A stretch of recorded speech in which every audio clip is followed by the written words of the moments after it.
جب اللہ کے دین کو قائم کرنے کی جدوجہد اس مرحلے پر آ جائے کہ اب باطل کے ساتھ ٹکراؤ ہے اور اب چاہیے کہ ساری قوت ایک مرکز پر جمع ہو جائے، ہجرت فرض کر دی گئی، وہ ہجرت گھر بار چھوڑ کر، اہل و عیال کو چھوڑ کر اور مکے کے بھیڑیوں کے رحم و کرم پر چھوڑ کر اپنے گھر والوں کو جو لوگ ہجرت کر کے آئے، حکم تھا۔ ہجرت مدینہ فرض تھی، ہجرت حبشہ فرض نہیں تھی، صرف اجازت تھی کہ جن سے سختیاں نہیں جھیلی جا رہی مزید وہ چلے جائیں۔ ہجرت کا یہ ابتدائی نقطہ، انتہا یہ جہاد، المجاہد من جاہد نفسہ، جہاد تو یہاں سے شروع ہو گیا، اپنے نفس کے خلاف جہاد کرنا۔ صبح نفس نے کہا ابھی سو جا، آپ نے نفس کی بات کو رد کیا، اپنا کمبل اٹھا کے پھینکا، اٹھے، وضو کیا، نماز کے لیے آپ مسجد چل دیے، آپ نے جہاد کیا نفس کے خلاف۔ یہ افضل الجہاد ہے، اور سب سے چوٹی اوپر یہ ہے کہ جب وہ حق و باطل کی جنگ ہو تو جان ہتھیلی پر رکھ کر میدان میں حاضر ہو۔ انہی آپ پر ایک شرط کر لی ہے مشرکین مکہ کے سرداروں میں سے ایک سے کہ 3 سال کی شرط انہوں نے لگا دی، کم سے کم مدت جو ہوتی ویزا کی 3 سال، کہ 3 سال کے اندر اندر اگر یہ صورتحال تبدیل نہ ہوئی تو میں 100 اونٹوں میں دوں گا، اور اگر قرآن کی پیشن گوئی درست ہو گئی تو 300۔ اور اس وقت تک اس طرح کی شرط لگانا ابھی ختم نہیں ہوا تھا، کیونکہ شریعت کے احکام تفصیلی تو آئے نہیں کہ ابھی تو نہ شراب نہ جوا، تو اس طرح کی شرط لگانا کس طرح کوئی حرامی کو حرام والی بات اچھی نہیں۔ لیکن حضور نے فرمایا کہ نہیں، یہ تم نے غلط ہے۔ جب بدعہ کا اطلاق 3 سے 9 تک پر ہوتا ہے تو تم 9 سال تم اونٹوں کی مقدار بڑھا دو، لیکن کہو کہ یہ 9 سال کی مدت جو ہے اس کے اندر اندر یہ معاملہ ہوگا، اس لیے کہ بزا قرآن مجید کا لفظ ہے وہ عربی زبان میں کم سے کم اقل مدت 3 برس ہے، لیکن یہ کہ اس کی اکثر مدت 9 برس۔ تو حضرت ابو بکر نے وہ بدلا اور ٹھیک 9 سال بعد وہ صورتحال پیش آ گئی۔ اور یہ عجیب ہے تاریخ کا واقعہ، ہرقلیس کی یہ جو فتح ہے یہ بھی بڑی ہی موجزہ، وہ جو ڈائریکٹ روٹ تھا جس سے کہ ہمیشہ ان کی جنگیں ہوتی تھی، یعنی اس کے ترکی کے مشرقی علاقے سے آ کر رومی جو ہے پھر میدان جنگ کو اختیار کرے، وہ ہے کیسپیئن کا راؤنڈ دے کر پہاڑی کا جو علاقہ اس کے پیچھے سے آ کر اس نے حملہ کیا، اور ایک دم چاند جو ہے ایرانیوں کو گویا کہ 27 میں طے کیا،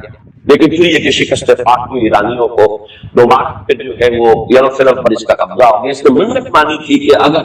یروشلم دوبارہ فتح ہو جائے ہمارے ہاتھوں تو میں حمص سے لے کر اور یروشلم تک پیدل جاؤں گا اور وہاں جا کر جو ہے شکرانے کی نماز ادا کروں گا، کیونکہ وہ پھر سلیم انہیں دوبارہ واپس مل گئی، سلیم کو دوبارہ ریسٹور کرنا تھا اسی جگہ پر جا کر، تو وہ پیدل چل کر گیا۔ اور تاریخ میں نوٹ کر لیجیے جب یہ پیدل چل کر آیا تھا اسی وقت زمانہ کسی کو نہیں تھا، تو پھر تو حضور کا نام مبارک گیا ہے سن 7 ہجری میں،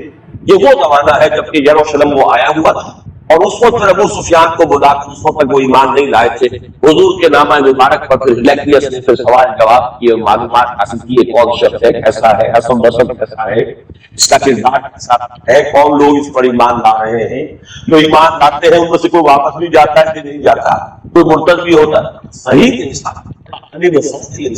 جان چکا تھا کہ یہ وہی نبی ہے جن کا ہم انتظار کر رہے ہیں، لیکن وہ یہ چاہتا تھا کہ جیسے قسطنطین نے اس وقت یہ کیا تھا کہ وہ جب حکومت جب اس نے مذہب بدلا عیسائیت اختیار کی تو پوری مملکت جو عیسائی تو نظام انٹیکٹ رہا، وہی ان کا بادشاہ کا نظام قائم چاہتا تھا کہ میرے یہ تمام کے تمام راجدین سلطنت اور جتنے بھی بطاریق ہیں یہ بطریق پیٹریارکس یہ سب کے سب بھی میرے ساتھ اسلام، اور سارا یہ اس نے جو سوال جواب کیا تھا ابو سفیان سے اسی لیے کیا تھا کہ سارے درباری قائم ہوتے چلے جائے تھے واقعی یہ، لیکن اس کی امید کے برعکس ہوا، ری ایکشن بڑا شدید ہوا ان کے وہ پارٹیوں میں اور ان کے پیٹریارکس تھے ان میں، تو پھر وہ بھی محروم رہ گیا، سلطنت کی بیڑی اس کے پاؤں میں پڑی رہ گئی، نقیر پڑی رہ گئی، وہ اسلام سے بہتر۔ بہرحال اب یہاں نوٹ کیجیے کہ 9 برس بعد 623 عیسوی میں اس کو فتح حضرت عمر نے وہ فوج حاصل کیے، اگر کہ حضور نے تو اس کے بارے میں حکم دیا کہ اسے سب تک وہ اپنی ذاتی استعمال کو بتا سکتا تھا۔ اس کے ساتھ اس پیشن گوئی میں دوسرا حصہ بھی ہے، الف لام میم غلبت الروم فی ادنى الارض وهم من بعد غلبهم سيغلبون في بضع سنين لله الامر من قبل ومن بعد، اللہ ہی کے ہاتھ میں ہے تمام معاملات کا اختیار پہلے بھی اور بعد میں، یہ تو ایمان کی بنیادی حقیقت ہے۔ وَيَوْمَئِذٍ يَفْرَحُ الْمُؤْمِنُونَ، اور اس روز اہل ایمان بھی بہت خوشیاں منا رہے ہوں گے، یہ اس پیشن گوئی کا گفرائش ہے۔ این بدر کے دن یہ خبر آئی ہے کہ یہ پیشن گوئی صحیح ہو، 9 برس ہو گئے، سن 5 جو نبوی سے اور غزوہ بدر 623 عیسوی میں غزوہ بدر ہو رہا ہے، 622 میں ہجرت ہے اور 623 میں غزوہ بدر، اور جس روز فتح مسلمانوں کو حاصل ہوئی ہے بدر میں، اور سرداران قریش جو ہے وہ کھجور کے کٹے ہوئے تلوں کے مانند جو ہے پڑے ہوئے نظر آئے ہیں میدان بدر میں، اسی وقت فتح کی خبر آئی ہے کہ رومیوں کو دوبارہ فتح حاصل ہو گئی ہے۔ یومئذ یفرح المؤمنون، اس دن اہل ایمان کو بھی بہت فرح ہوگی، بہت خوشی حاصل ہوگی، وہ بھی جشن منا رہے ہوں گے بے نصر اللہ، اللہ کی مدد سے، مدد میں جو اللہ تعالیٰ کی نصرت آئی ہے۔ ینصر من یشاء